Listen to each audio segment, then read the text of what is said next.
Programa em Evidência na TV, aqui pela Masper TV, seja muito bem-vindo. Lembrando sempre que o programa em Evidência tem o patrocínio e o apoio de CDP Consultoria em Direito Público, Kaisermac. Mais da metade dos municípios já optaram pelos produtos e equipamentos da Kaisermac, Iceberg Comunicação, muito além do que se vê estratégia de comunicação para a política de verdade, e FAMURS, né? É no município que a vida acontece. Na política e nos negócios, quem faz está em evidência.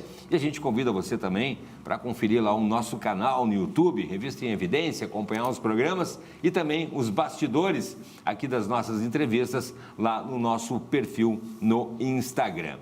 Continuando com a edição especial de hoje, a Assembleia Legislativa do Rio Grande do Sul, em evidência, temos a honra de receber a deputada atuante, profundamente atuante, né, na causa municipalista, muito identificada com a causa municipalista. Senhoras e senhores, com vocês a deputada estadual Adriana Lara. Deputada, seja muito bem-vinda, obrigado pela participação. Muito obrigada, que bom estar aqui com vocês e falar para esse público aí atento, né, que quer saber um pouco de política, enfim, das novidades do nosso dia a dia. Com certeza. Deputada, vou começar então lhe perguntando, a senhora foi a primeira mulher eleita na região da Campanha, né? Como é que enxerga essa conquista e qual tem sido o impacto dessa representatividade, principalmente, é claro, para todo o estado, mas para a região da Campanha?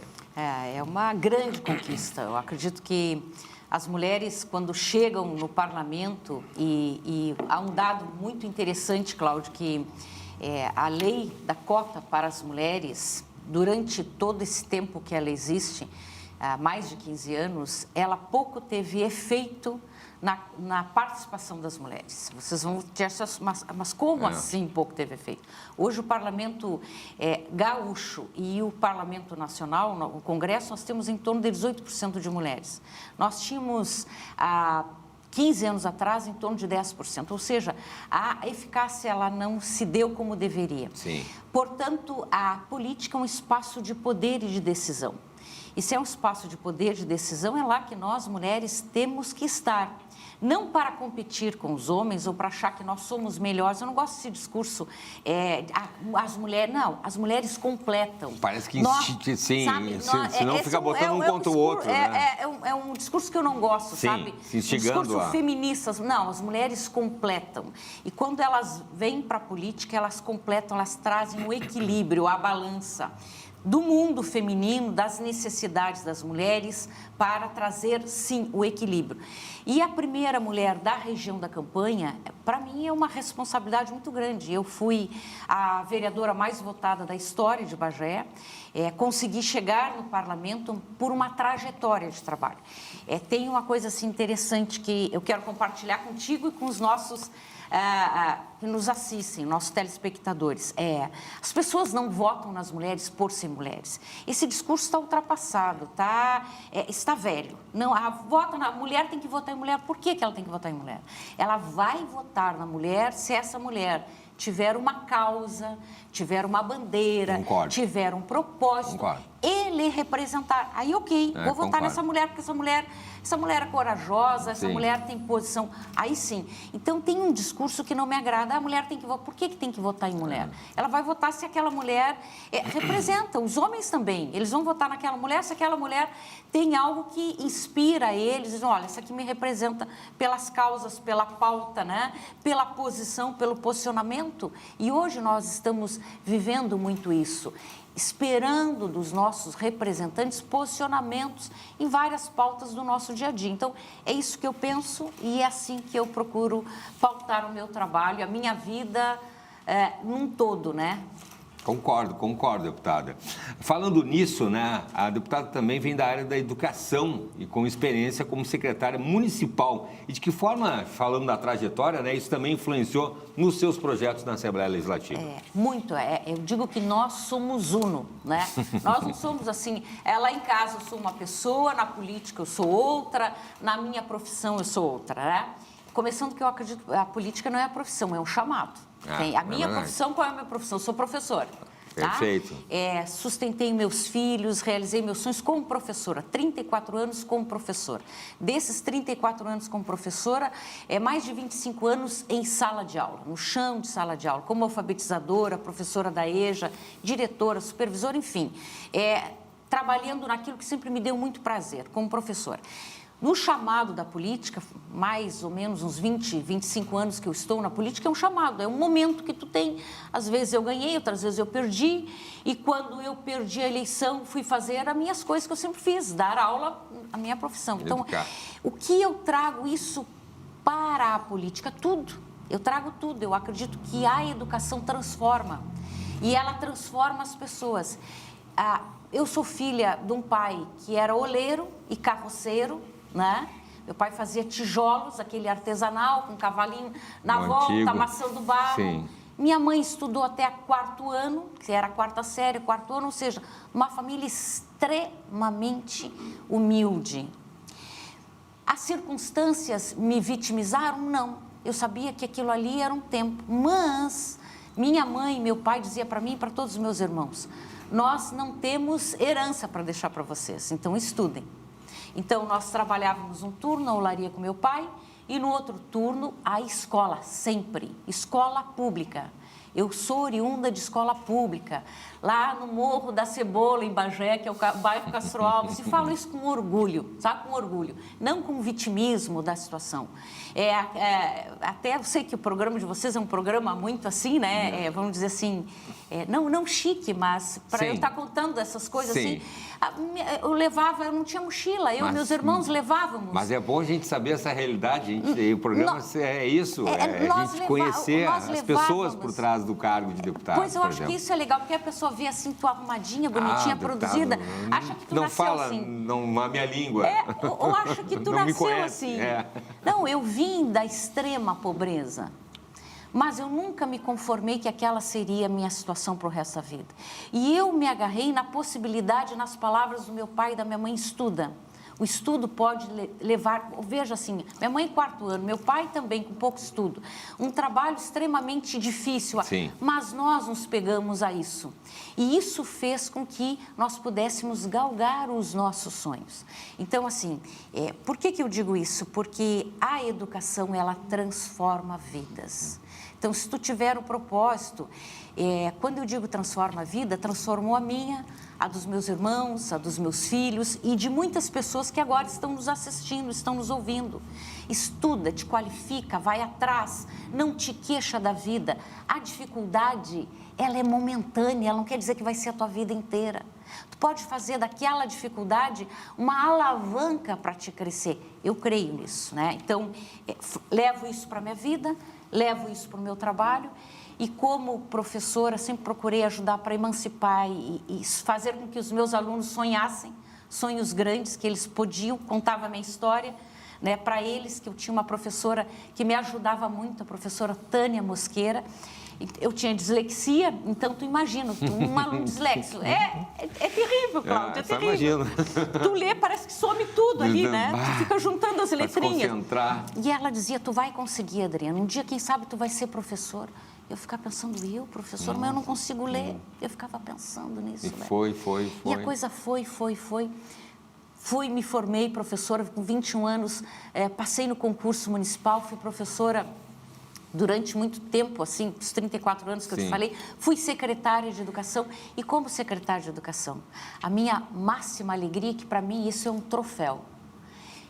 Eu consegui, enquanto secretária de educação, aumentar o IDEB da minha cidade histórico. Desde 2006, que foi criado o IDEB para a gente poder medir a qualidade da educação, eu consegui, na minha gestão, que foi de 2017, 2018 até 2022, elevar o índice do patamar do IDEB. E o que é o IDEB? É o que mede a qualidade na educação. Sim. Adriana, qual mágica que tu fez? Mágica? Qualificar meus professores? Fomentar que eles poderiam entrar para a história, conseguindo maior IDEB, né? Fazendo com que os meus alunos escrevessem livros. Então, em Bagé, tempo que eu fui secretária de Educação, os alunos escreviam livros. Nós ficamos em 6, 7 edições de livros que os alunos escreviam. do 4º ano até o 9º ano, e mais os alunos da EJA. A gente veio na Feira do Livro em Porto Alegre, trazer os alunos para abrir a Feira do Livro, expor os livros. Olha só, tu imagina o que é... De Bagé para a Feira do Livro. Tu imagina o que é, Cláudio? Um aluno da periferia, o pai olhar a história do filho dele ali, porque aí era contos, Sim. crônicas, poesias, Sim, era antologia, sim. né? Então, assim, eles viram o autor ali, o nome, João Francisco da Silva, Cláudio, né? Olha ali, aquilo era um orgulho. Então, a gente conseguiu trabalhar muito para elevar o IDEB. Então, quando eu saí de secretária, nós deixamos o maior IDEB da história. Então, maior qualidade no ensino público da história da minha gestão. Então, isso, para mim, é uma medalha que eu levo aqui no meu peito, guardada. Conseguimos também implantar 3 escolas cívico-militares premiadas pelo MEC por excelência na educação. Na cidade, lá 3, em Bagé, na Bagé. A gente fez uma que o presidente Bolsonaro foi inaugurar, a primeira do Brasil. Lembro. A primeira cívico-militar. Lembro. Eu falo isso com entusiasmo e com emoção. Fica então. A primeira escola cívico-militar do Brasil foi inaugurada em Bagé pelo presidente Bolsonaro. A primeira. Lembro disso. Aí deu tanto certo que no 2º ano nós implantamos a 2ª e depois a população pediu a 3ª. Como é que eu implantava a escola? Eu ia lá e impunha? Não. Eu fazia uma pesquisa na comunidade para saber se os pais queriam, se os professores queriam, se os alunos queriam e se a direção queria. Se na pesquisa que eu fazia com os dados que a gente realizava, dizia, olha, 70%, 80% quer, geralmente era 90% que queria. Nossa! E a gente implantava. Então, e todas elas mostrando, assim, a excelência na educação pública, que é o que a gente quer. Eu quero que o meu filho, que o meu neto, que as pessoas, a filha da pessoa que trabalha nos serviços gerais, o do mecânico, todos tenham a possibilidade de ter uma educação de qualidade, o mesmo que o filho de um médico tem. Essa sempre foi o meu sonho, a minha utopia. Porque eu tive professores na rede pública, Cláudio, que me instigaram, fizeram com que as minhas dificuldades desaparecessem e enalteceram as minhas qualidades. Então, a palavra, assim, eu acredito muito no poder da palavra, nas pessoas, ajudando as pessoas. Esse é o propósito de vida. Eu também tive uma educação basicamente na área pública e eu já aproveito para lhe perguntar, fazer o próximo questionamento justamente sobre os desafios, né? Infelizmente, na nossa época, lá, né, deputada, até agora mudou bastante. O que falta? O que aconteceu? Falta de investimento? A gente vê muitas vezes a questão não só do corpo docente, mas também da estrutura das escolas também, né? Sem estrutura, professores sem banheiro, agora tive problema dos ar-condicionados no verão e tal, e aí vai. Tá, eu só quero fechar da cívico-militar. Por favor. Que, infelizmente, agora o governo do PT assumiu Bagé e fechou as escolas cívico-militares. Eu ia perguntar se estão funcionando até hoje. Não estão. Foram fechadas há 2 meses atrás, 1 mês atrás. Então, para nossa tristeza, falo isso com pesar no meu coração, o governo do PT fechou as escolas, né? Porque não é a ideologia que eles acreditam. E fecharam sem ouvir os professores, sem ouvir pais, sem ouvir os alunos, sem considerar os altos índices de aprovação, de assiduidade. Isso é democracia? A relativa que eles pregam, sim. Então, só para fechar esse ponto aqui, tá bom? Tá e bom. para a gente passar para não polemizar, mas já sei, sendo, mas né? Deixa registrar, fica o registro. Eu precisava registrar, dizer da alegria de foi implantar de infelizmente, agora não devia de ser isso, porque eu acho que o que é bom não interessa se foi o governo A, B ou C. É verdade. O que é bom tem que permanecer, né? O que não é bom, tu regula, mesmo que aquilo não seja tua ideologia, mas tu não pode colocar tua ideologia acima dos dados, da evidência que está. Ali a evidência é que os índices foram maravilhosos. Contra fatos não há argumentos, como se diz no jornalismo. É isso aí. Que pena. Eu juro que eu ia perguntar se estão funcionando hoje, até hoje. Foram lá e tal. fechadas, não são mais cívico-militares. Tá bom. Bom, falando sobre educação de um modo geral, deputada, a questão do investimento, talvez, que a gente viu que, no geral, as escolas públicas estaduais, né, tiveram um declínio, as municipais ainda têm uma certa qualidade, dependendo do município. mas as estaduais caíram muito. O que acontece? Eu acredito assim que falta ainda investimento na infraestrutura no local, porque quando o ambiente influencia no cidadão, ok? Quando tu chega num ambiente que ele é cuidado, que ele é limpo, que ele é planejado, que ele é organizado, que ele é acolhedor, tu te sente parte daquele ambiente. Quando aquele ambiente é o contrário, ele é degradante, ele é pichado, ele é sujo, Sim. ele é escuro, aquilo influencia também. Claro. Então, o ambiente preparado é fundamental. Professores qualificados, motivados, imbuídos do trabalho que ele tem que entregar para aquele aluno, um ambiente tecnológico. Não adianta a gente pensar em educação também querendo dissociar da tecnologia. Hoje, a tecnologia ela veio para ficar. E não adianta tu não querer te linkar nisso. Então, o ambiente tecnológico, sim, também é importante. O analógico é importante? É importante. Sim. É importante a criança fazer caligrafia? Eu penso que sim. Claro. Eu fazia Sim. com os meus alunos, porque isso aqui Pra não ter só... o garrancho, aquele famoso... Aqui, ó, tá conectado. Sim, tá tudo conectado sim, aqui, ó. sim. Ó. Então, quando tu Coisa faz boa, uma aqui... letra bonita, né? Eu fazia caligrafia. Então, tem que ter isso aqui? Sim, tem que ter. Porém, o ambiente também tem que ser tecnológico. E aí, como que tu pensa num ambiente tecnológico se as nossas escolas hoje, uma grande maioria, tem goteira, está caindo o telhado, chove, né? Às vezes a merenda está falha, não tem merenda, né? O professor, às vezes, não está aquele professor preparado, qualificado, motivado para receber essa... Também. Então, é uma discussão que nós precisamos fazer. Melhorou? Já melhorou, mas ainda temos muito que melhorar, ainda precisamos melhorar muito. Essa escola de qualidade é uma escola que encanta, que emancipa. A escola, ela precisa encantar e emancipar. Ela tem esses dois papéis. Olha só, ela precisa encantar. A escola tem que ser um lugar encantador, que tu tem prazer de estar ali. E ela tem que te emancipar. Aí eu não sou muito bom de matemática. Tudo bem, meu querido, tu não é muito bom de matemática. Vamos ver do que tu é muito bom. Aí eu sou muito bom nas letras. Na comunicação. Na comunicação. Eu sou muito bom nas artes, então vamos lá.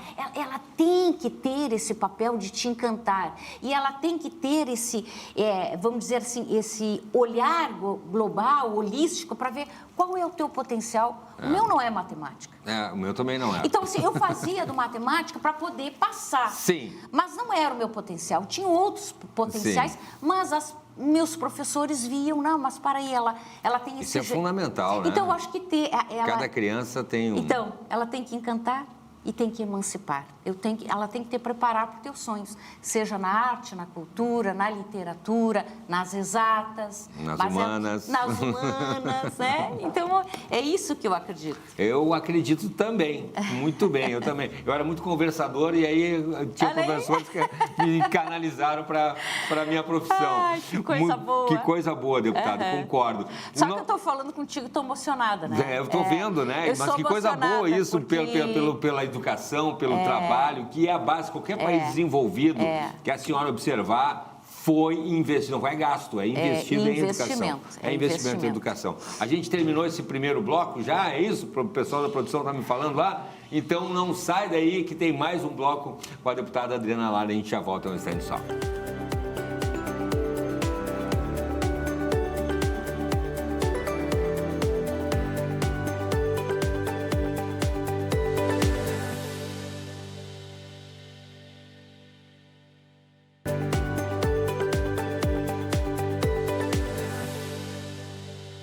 Estamos de volta com o programa Em Evidência na TV, aqui pela Masper TV, sempre agradecendo a sua companhia, o seu carinho. Lembrando que o programa Em Evidência na TV tem um apoio e patrocínio de CDP Consultoria em Direito Público. Kaisermac e mais da metade dos municípios já optaram pelos produtos e equipamentos da Kaisermac. Iceberg Comunicação, muito além do que se vê, estratégia de comunicação para a política de verdade, e FAMURS é no município que a vida acontece, né? Na política dos negócios, você sabe quem faz está em evidência. Confere lá também nossas entrevistas no nosso canal no YouTube. Se inscreve lá, ativa a notificação, dá aquele joinha lá pra gente lá, para prestigiar o nosso canal no YouTube e os bastidores do programa lá no nosso perfil no Instagram. Hoje, nesse segundo bloco, né, do programa, estou entrevistando a deputada estadual Adriana Lara, que está conversando com a gente aqui, principalmente sobre a área de educação. E antes de eu terminar esse bloco, a gente seguir nesse último bloco, deixa eu mostrar aqui a deputada na revista Em Evidência, aqui também quebrando barreiras, o empreendedorismo feminino da mulher chefe de família, muito importante. Eu vou aproveitar esse gancho aqui, deputada, justamente para falar aqui de um projeto que a senhora é autora, que é o programa Mulher Chefe de Família Empreendedora, que já foi sancionado, é isso? Conta essa história para a gente, deputada. Bom, então assim, esse programa, a cada ano, eu trabalho dentro de um tema. Tá? Coisa de professora, não consigo trabalhar aquela coisa se não tiver um planejamento.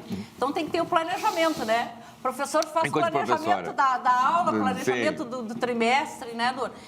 Então, o primeiro ano que nós assumimos, o foco era trabalhar o empreendedorismo feminino, tá?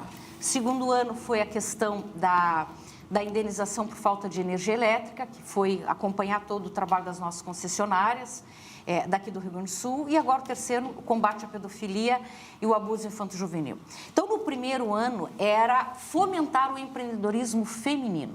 E aí nós apresentamos uma legislação que tramitou durante todo o ano na Assembleia, e tu sabe que, às vezes, um projeto chega a ficar 5 anos tramitando na Assembleia, 10 anos, e nós conseguimos, com muita parceria, com muito trabalho, fazer com que, num ano, o nosso projeto fosse à votação. Passou em todas as comissões, foi aprovado, foi a plenário e votou. O que prevê? O programa Mulheres Chefes de Família Empreendedoras, ele prevê que aquela mulher que está em situação de vulnerabilidade social, que é chefe de família, e hoje 52% dos lares são chefiados por mulheres.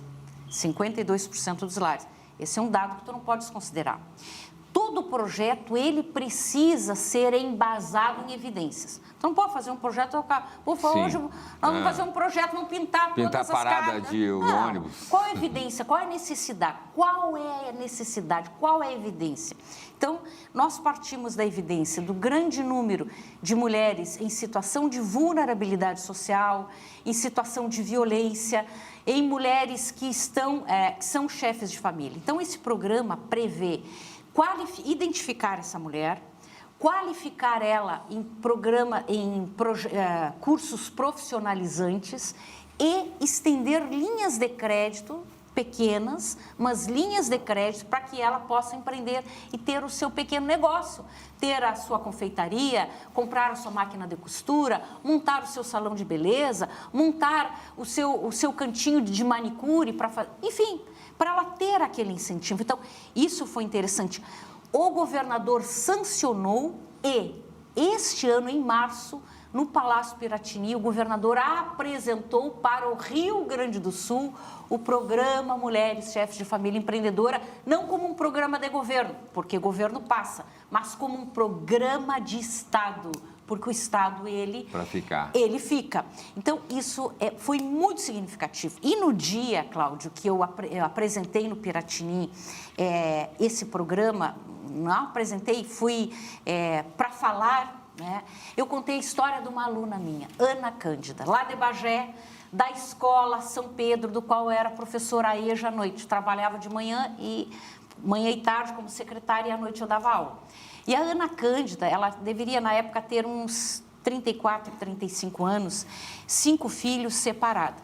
E ela chegou e disse assim para mim: professora, a hora que a senhora souber de um trabalho melhor, a senhora me avisa, porque eu fico fazendo faxina o dia inteiro.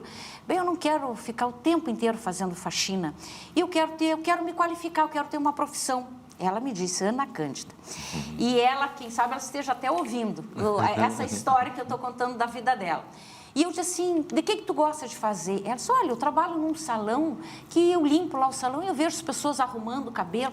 Quem sabe eu poderia até ser uma cabeleireira. Eu disse, mas eu vou te escrever na Casa de Cursos. Casa de Cursos, eu era secretária da Assistência Social, montei uma casa para qualificar homens e mulheres. Para dar cursos gratuitos. É cabeleireiro, manicure, mecânico, um monte de cursos, tá? Sim. E eu matriculei ela ali e ela foi fazer o curso, depois o ano passou, né? Ela passou de... Eu acabei perdendo... Continuou estudando, mas eu perdi o contato dela porque eu vim para morar em Porto Alegre, em período.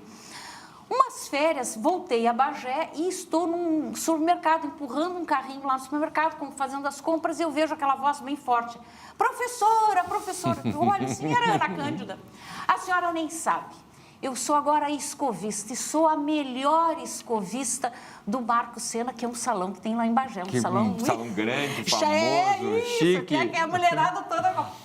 Bom, gente, ela acabou montando o salão dela. Então, esse projeto foi inspirado também na Ana Cândida, que era mulher chefe de família, que saiu de uma situação de vulnerabilidade, de faxina, não que faxina não seja, mas ela queria mudar. Mas ela queria mudar, ela queria ter outras perspectivas. Ela montou o seu salão de beleza, aí casou agora com um gringo da Serra, tá morando aqui na Serra, tá com o salão chique dela. Estudou, então, né? Assim, aí tu vê estudou assim, de noite. A educação. A educação. De novo, né? A educação, ela emancipa. A maior prova está aí. A educação, ela faz tu sonhar. A educação faz tu saber, assim, esse momento tá difícil a minha vida, mas eu vou me qualificar, eu vou conseguir e eu vou mudar de vida, a minha vida vai ser melhor. Todo mundo ganha.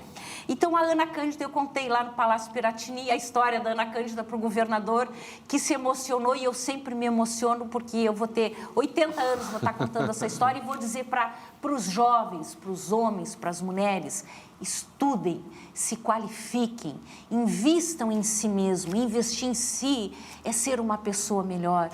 É eu superar as minhas dificuldades, as minhas barreiras. Ninguém é perfeito, ninguém. Claro. Ninguém de nós é perfeito. Todos nós temos as nossas vulnerabilidades, mas deixa elas quietinhas lá. Verdade. Procura fazer a tua melhor versão.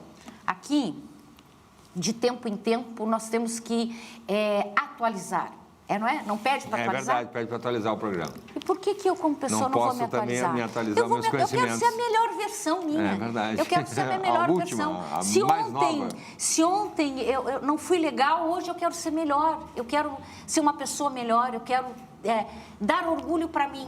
Eu ter orgulho da minha história, contar a minha história com orgulho, falar das dificuldades, rir dos meus erros. Claro, por que não? Por que a gente não vai rir dos meus... Eu dou risada dos furos, que às vezes eu dou dos erros. Quem não, né? Mas que coisa boa isso, eu não sou perfeita, nem nunca? quero parecer assim perfeita. Não existe o perfeito nessa terra, tá? É muito chato. Perfeito é só papai.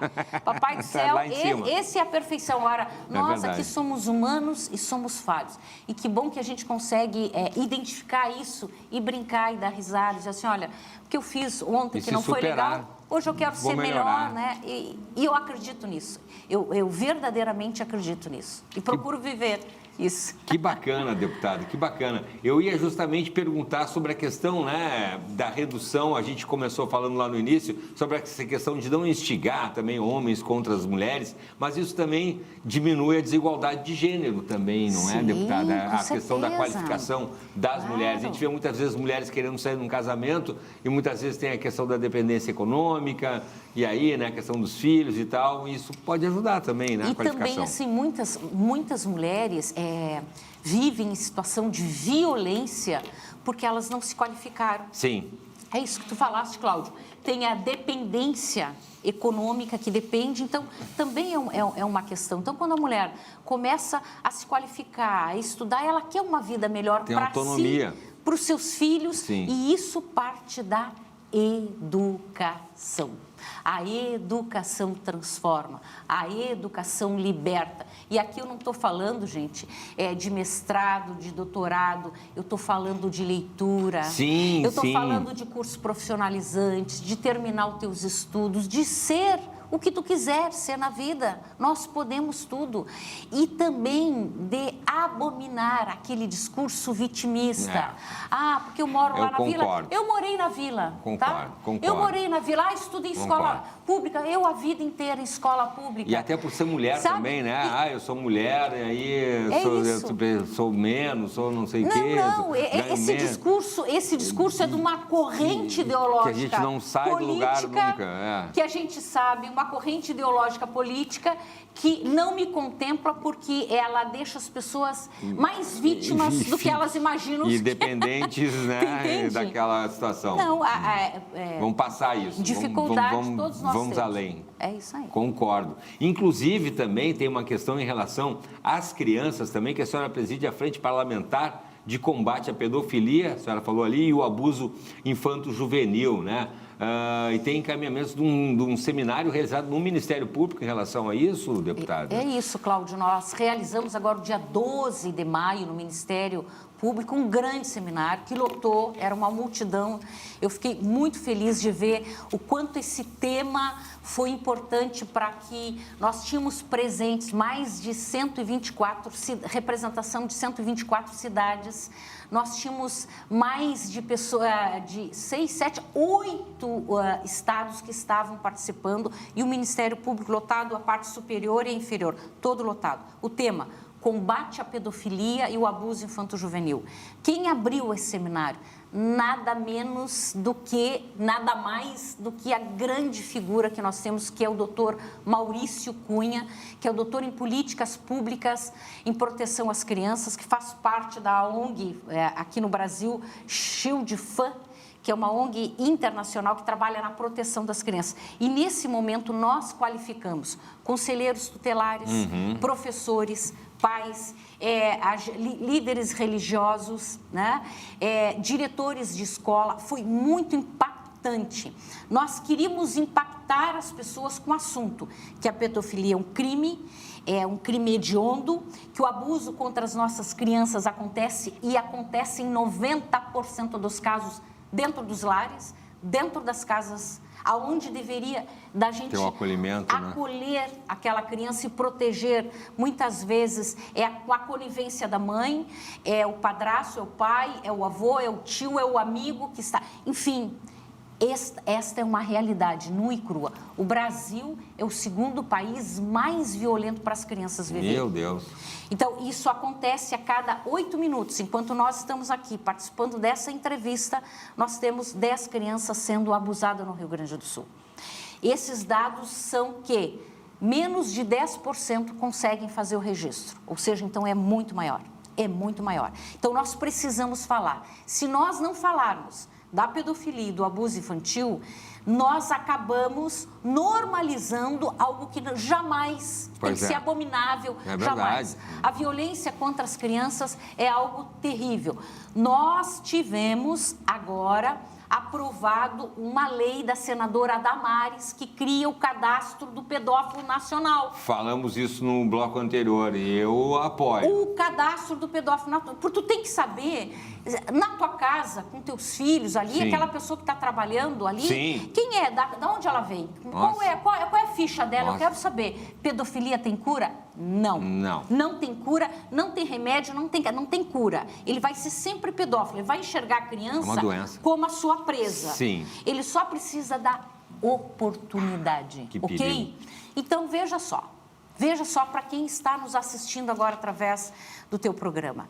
A parte principal do cadastro, que é o nome do pedófilo, o governo Lula vetou no que diz respeito. Depois que o pedófilo cumpriu a pena, não precisa colocar o nome dele ali.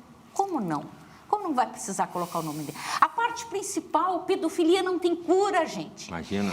Esse bandido vai seguir sendo bandido. É um distúrbio de caráter, de sexualidade que esse indivíduo tem. Tem que ser monitorado para a vida toda. Ali, como que tu não vai proteger a sociedade para dizer assim, Adriana, tu pode entrar aqui, botar o CPF e tal, ver o nome. Não, esse aqui já tem passagem aqui. O que aconteceu agora há pouco tempo? O cara foram ver e ele disse que tinha passagem. Tinha várias passagens. E estava ali, de novo. De novo. Ninguém sabia. Então, é disso que nós estamos falando. Nós fizemos esse grande seminário que nós fomentamos para que as pessoas criassem os comitês de proteção às crianças e combate à pedofilia nas suas cidades, para que a gente pudesse, não só no Maio Laranja, mas durante o ano inteiro a gente precisa falar desse tema, precisa agir e precisa estar vigilantes bem forte e ajudando as famílias. Nossa próxima atividade agora é fazer uma formação para os conselheiros tutelares e para os pais. Que é uma atividade importantíssima. Inclusive tem votação e o pessoal muitas vezes não participa das votações. Porque o que acontece? O conselho, como é um órgão independente, ele acaba ficando sem o amparo e o apoio do poder público, tá? Sucateado, sem cargo, sem uma estrutura. E nós precisamos, eu protocolei e ontem consegui a última assinatura para apresentar a frente parlamentar de fortalecimento aos conselhos tutelares. Com certeza. Por que, Adriana, tu fez isso? Porque eu vi que os conselhos estão à deriva. Nós precisamos ajudar os conselhos tutelares. Faz um trabalho importantíssimo. Para qualificar o nosso conselheiro, para que ele possa saber, para que ele possa estar fortalecido, para equipar os conselhos. Tu entende? Ontem eu ouvi uma história que dizia assim, um conselheiro, a comunidade, a gente fica ligando e diz, o meu telefone aqui é de tal operadora e aqui não pega. Como assim? Mas então vamos ver um telefone. Vamos resolver. O que não pode, alguém está chamando. Tu entende? Assim, não. Então, tu precisa interagir, tu precisa ver essas necessidades. Então, nós vamos fazer, Cláudio, uma formação específica para os conselheiros. Agora, provavelmente seja em agosto, eu vou divulgar depois mais para vocês. E também vamos trabalhar na questão de equipar e ajudar eles, porque os conselhos tutelares é a porta de entrada. Então, a gente precisa que eles estejam fortalecidos, estejam com uma infraestrutura importante e tenham conhecimento da importância do papel deles. Do trabalho deles. De não negligenciar. Isso. O que não dá é para negligenciar. Sim. Não, que ligou, não, o telefone não pegou, chamaram, eu não tenho carro. Opa! E a sociedade também participar, né, desse processo. Então, e concomitante ao seminário e à Frente Parlamentar em Defesa das Crianças e Combate à Pedofilia e o Abuso Infantil, que eu sou a presidente na Assembleia, nós também apresentamos uma legislação de um programa de combate à pedofilia para o Estado. Já está tramitando e nós, em breve, estamos acompanhando nas comissões, esperamos aí que até o ano que vem a gente já esteja com ela pronta para Vou lhe chamar sancionar. de novo. Com certeza. Deputada, infelizmente nosso tempo já está se esgotando, já foi o último bloco. Eu vou lhe pedir em 1 minuto, por favor, as considerações finais da senhora, por favor.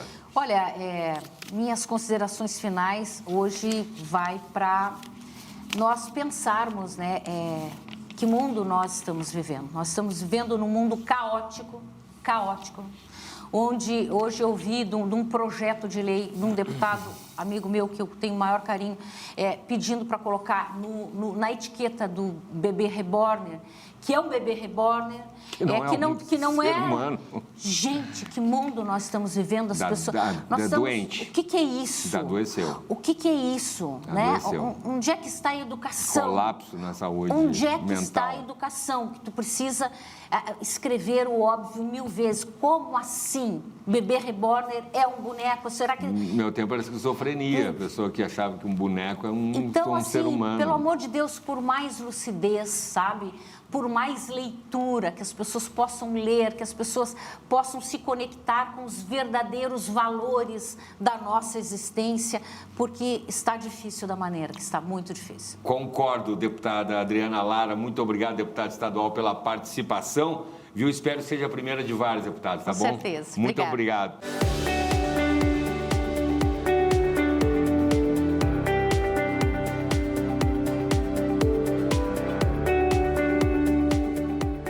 Comentário em Evidência. O comentário de Vladimir Chieli. O poder público realmente começa uma nova legislatura, um mandato dos atuais prefeitos e vereadores de uma forma muito positiva, especialmente nessas matérias que envolvem capacitação, discussões, encontros, seminários, justamente para debater as matérias de interesse coletivo. Isso vai ao encontro, de um planejamento de longo prazo, de médio e longo prazo, em que os gestores públicos, sejam eles do Executivo ou do Legislativo, devem ater-se especialmente essas questões de formação, de capacitação, de entendimento do que envolve não somente a norma legal, mas também os procedimentos executivos em uma administração pública. E nesse sentido, na semana do dia 10 a 14 de junho, estará sendo realizado um seminário nacional com vereadores basicamente, pois está sendo promovido pela União dos Vereadores do Brasil, através do presidente Gilson Consati, e será encantado com uma programação extensa de 4 dias, envolvendo matérias de interesse geral, como, por exemplo, licitações, que é uma matéria permanente, e, sobretudo, contratos administrativos, as questões de natureza tributária, o nosso amigo Matana, da Masper, trabalhando essa matéria importante no âmbito geral. Terá também a participação do Tribunal de Contas nas questões que envolvem as auditorias permanentes e o controle efetivo da administração pública. O mundo digital será trabalhado também, principalmente as novas tecnologias que estão ao alcance dos municípios para aprimorar esse trabalho junto à comunidade. Cidades inovadoras, também quais são as alternativas que os municípios têm para viabilizar situações novas, informatizadas e eletrônicas. E também nós estaremos presentes nesse evento, palestrando sobre as questões que envolvem o quadro de pessoal, a área administrativa, principalmente as necessidades de medidas de reforma nos planos de carreira, porque essa é uma matéria extremamente importante, já que envolve, no mínimo, 50% dos gastos da administração. A área do pessoal é fundamental tanto para a preservação dos direitos dos servidores e da folha de pagamento, como também para evitar que o município ultrapasse os limites legais de gasto com o pessoal. Então, uma programação extremamente importante de 10 a 14 de junho no município de Encantado, para todos vereadores, prefeitos, secretários, assessores, procuradores. É um encontro importante para qualificar cada vez mais a gestão pública. Olá a todos, mais uma vez aqui Alexandre Dionello, presidente da Associação dos Procuradores do município de Porto Alegre. E como nós viemos aqui sempre dizendo um pouco mais da atividade dos procuradores, que são os advogados do município, que defendem o interesse público tanto em juízo quanto fora dele, nós temos utilizado agora uma ferramenta muito importante de inteligência artificial, que a associação disponibilizou para a Procuradoria-Geral do município, uma ferramenta que agiliza o trabalho, e a inteligência artificial, enfim, ela vem sendo utilizada em escritórios de advocacia amplamente, com várias vantagens, como redução de custos, enfim, melhora da qualidade das peças. E eu trouxe aqui alguns elementos que mostram por que a inteligência artificial agrega essa eficiência ao trabalho, e no nosso caso, ao trabalho dos procuradores. Há a redução de tempo e custos, como eu falei, o aumento de precisão nas peças jurídicas, a melhora na produtividade como um todo, para que haja mais eficiência, afinal a eficiência é um dos princípios da administração pública. Então, nesse trabalho, com esse trabalho que nós oferecemos à Procuradoria do município para melhorar as condições de trabalho dos colegas, é para, ao fim e ao cabo, alcançar maior eficiência ao que é realizado pelos procuradores. Teremos, assim, uma melhora no atendimento dos processos, tanto processos administrativos como processos judiciais, para que o cidadão de Porto Alegre seja melhor atendido nas suas demandas, assim como o executivo, né, o poder executivo. Haverá, sim, uma maior vantagem competitiva da Procuradoria enquanto atuante nos processos em que há os embates com o particular, com outras esferas do poder público, muitas vezes com o próprio Ministério Público, órgãos de controle. Então, como todos esses entes usam já ferramentas de inteligência artificial, bem como os tribunais, nós estaremos melhor adaptados e mais aparelhados para dar conta dessas demandas com paridade de armas. Então, essa questão eu trago rapidamente aqui num breve espaço para dizer que a Procuradoria está se atualizando e a Associação dos Procuradores vem sendo um agente muito importante nesse processo de agregar qualidade e ferramentas de trabalho melhores para que os procuradores possam desenvolver com mais excelência ainda o seu trabalho. Então, muito obrigado e um abraço a todos. Obrigado a você também que está nos acompanhando, tá bom? Obrigado pelo carinho, obrigado pela audiência. Fiquem com Deus e até a próxima.